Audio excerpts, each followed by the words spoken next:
सन् 1961 मा अमेरिकी राष्ट्रपति जोन एफ केनेडीले विदेशी सहयोगको माध्यमबाट अमेरिकाले विश्वमा प्रभाव र दबाव राख्नुपर्छ भनेका थिए। जर्ज डब्ल्यू बुशले सेप्टेम्बर 11, 2001 को घटनापछि विश्व बैंक र अन्तर्राष्ट्रिय मुद्रा कोषभन्दा सहयोग दिन लचिलो मानिने युएसआइडी भन्दा कडा नीति नियोग बनाउन निर्देशन दिए। मार्च 22, 2002 मा संयुक्त राष्ट्रसङ्घको आयोजनामा मेक्सिकोको मोन्टेरेमा 51 राष्ट्र प्रमुखहरूको उपस्थितिमा बुशले मिलेनियम च्यालेन्ज कर्पोरेसन एमसिसी को घोषणा गरे। एमसिसी को पूर्व तयारीबारे फेब्रुअरी 9, 2002 मा वाशिंगटन पोस्ट, मार्च 11, 2002 मा फाइनेन्शियल टाइम्स, मार्च 16, 2002 मा द इकोनोमिस्टले समाचार प्रकाशित गरेका थिए। अमेरिकाको हाउस अफ रिप्रेजेन्टेटिभले डिसेम्बर 8, 2003 र सिनेटले जनवरी 22, 2004 मा पास गरेपछि एमसिसी एउटा स्वतन्त्र सरकारी निकायको रूपमा स्थापना भयो, जसका उद्देश्यहरू निजीकरण, वैश्विक बजार, नवोदारवादी अर्थव्यवस्था, विश्वका लागि वित्त र लोकतान्त्रिक राजनीतिक सुधार भनिएको छ। सन् 2012 बजेट सत्रको अध्यक्षता गरेका पौल रायनले सबै विकास सहयोगहरू युएसआइडीबाट एमसिसीमा आएको निर्णय सुनाए। एमसिसी अमेरिकी स्वार्थ सिद्ध गर्ने वार्षिक $5 बिलियन अमेरिकी डलर 5 वर्षका लागि विभिन्न अल्पविकसित देशहरूलाई दिइने अनुदान हो, जसका शर्तहरू निकै अनुदार रहेका छन्। आजभन्दा 50 वर्ष पहिला बेलायती लेखक टेरेसा हे टर्को सन् 1971 मा एउटा पुस्तक प्रकाशित भयो, एड एज इम्पेरियलिजम। यो पुस्तक लेखकको ओभरसिज डेभलपमेन्ट इन्स्टिच्युट ओडिआईमा काम गर्दाको अनुसन्धान प्रतिवेदन हो। प्रतिवेदनले विश्व बैंक, अन्तर्राष्ट्रिय मुद्रा कोष र अमेरिकी सहयोग नियोग United States Agency for International Development USAID को ल्याटिन अमेरिका, विशेष गरी कोलम्बिया, चिली, ब्राजिल र पेरुमा आर्थिक सहयोगको गहन अनुसन्धान गरेको छ। लेखकले विदेशी सहयोग शर्त र स्वार्थमा आधारित हुने निष्कर्ष निकालेकी छन्। सन् 1960 को दशकमा कोलम्बियामा अमेरिकी सहयोगको कफी उत्पादनमा प्रोत्साहन त गर्यो, तर उत्पादनको व्यवस्थापन नहुँदा कोलम्बियाको कृषि तहस नहस बन्न पुग्यो। चिलीमा अमेरिकी सहयोगमा धेरै तामा उद्योगहरू खुले, तर निर्यात अवरोधले चिलीका उद्योगहरू धराशायी भए। ब्राजिलमा अमेरिकी सहयोगले मुद्रास्फीति र बेरोजगारी बढायो।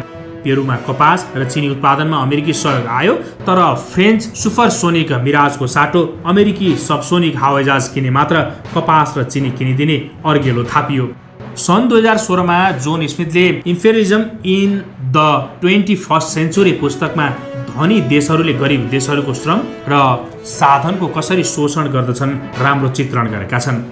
बगरेले खसीलाई बढी खान दिएर स्याहारेको आवरणमा माया देखिए पनि बढी मासु बनाउने स्वार्थ कसले बुझेको छैन र विदेशी सहयोगमा दाताको यही दीर्घकालीन स्वार्थ निहित रहन्छ।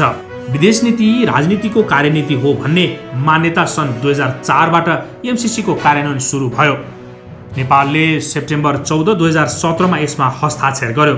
शेरबहादुर प्रधानमन्त्री रहेका बेला नेपालको तर्फबाट तत्कालीन अर्थमन्त्री ज्ञानेन्द्र बहादुर कार्की र एमसिसी को तर्फबाट कार्यवाहक प्रमुख जोनाथन नासले वाशिंगटन डीसीमा हस्ताक्षर गरेका थिए। संयोग अहिले पनि शेरबहादुर प्रधानमन्त्री छन् र एमसिसी विवाद उत्कर्षमा पुगेको छ।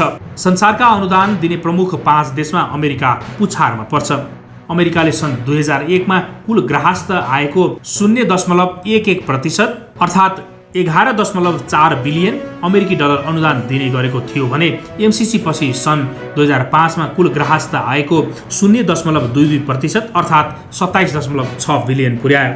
फ्रान्सले विदेशी अनुदान कुल ग्राहस्थ आयको 0.47, जर्मनीले 0.36, जापानले 0.28 र संयुक्त अधिराज्यले 0.47% दिने गरेका छन्। सहस्राब्दी र दिगो विकास अवधारणाका अग्रज अर्थशास्त्री जेफ्री साचले अमेरिकाले कम्तीमा पनि कुल ग्राहस्थ आयको 0.7% अनुदानमा दिनै पर्ने अवधारणा राखेका छन्।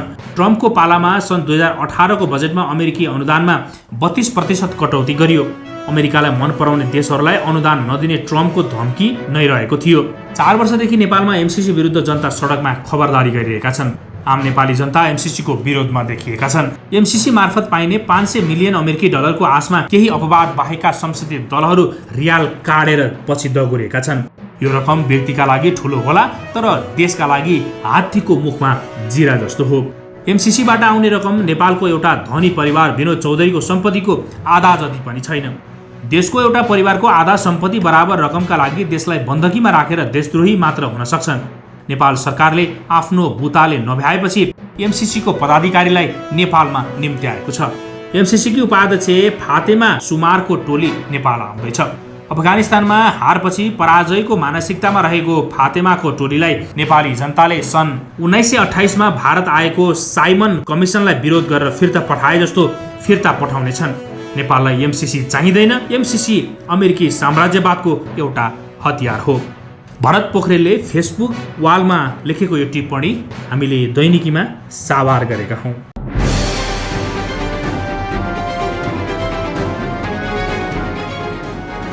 तपाईको सूचनाको साथी दैनिकी.com